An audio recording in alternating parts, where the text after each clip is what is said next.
देखो, यह है वृंदावन में मौजूद श्री राधा वल्लभ जी की अद्भुत मूर्ति। ये कोई साधारण मूर्ति नहीं है, बल्कि इसे स्वयं भगवान शिव ने अपने हृदय से निकालकर साक्षात एक ब्राह्मण को दिया था। और यहीं से शुरू होता है राधा वल्लभ संप्रदाय, जिससे पूज्य प्रेमानंद जी महाराज जैसे बड़े बड़े संत और सन्यासी जुड़े हुए हैं। आइए जानते हैं इसके पीछे का रहस्य। ये कथा शुरू होती है उत्तर प्रदेश के देवबंद से। वहाँ का एक ब्राह्मण भगवान शिव का बहुत बड़ा भक्त था। अपनी भक्ति की चरम सीमा पर वह कैलाश पर्वत जा पहुंचा और घोर तपस्या करके उसने भोलेनाथ को साक्षात प्रकट होने पर मजबूर कर दिया। जब भगवान शिव ने वरदान मांगने को कहा तो उस चतुर और ज्ञानी ब्राह्मण ने कहा, हे भोलेनाथ, जो वस्तु आपके हृदय के सबसे करीब है और आपको सबसे अधिक प्रिय है, कृपया मुझे वही दे दीजिए।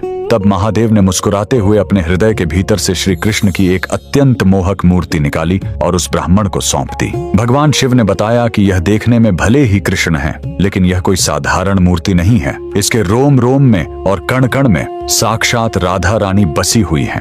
वह ब्राह्मण खुशी खुशी उस मूर्ति को लेकर अपने घर आ गया। पीढ़ियों तक उस शिव प्रदत्त मूर्ति की पूजा होती रही। 16वीं शताब्दी आते आते यह पवित्र मूर्ति उसी वंश के आत्मदेव नामक ब्राह्मण के पास आई, जो अपने पूर्वजों के नियमों के अनुसार पूरी निष्ठा से इसकी सेवा कर रहा था। उसी दौरान श्री राधा रानी के एक परम भक्त श्री हित हरिवंश महाप्रभु सन्यास के मार्ग पर चलते हुए वृंदावन की ओर जा रहे थे। रास्ते में रात के समय उन्हें स्वप्न में साक्षात राधा रानी के दर्शन हुए। राधा रानी ने उन्हें आदेश दिया कि वे आत्मदेव ब्राह्मण की पुत्रियों से विवाह करें और दहेज में भगवान शिव की दी हुई उस अद्भुत मूर्ति को मांग लें।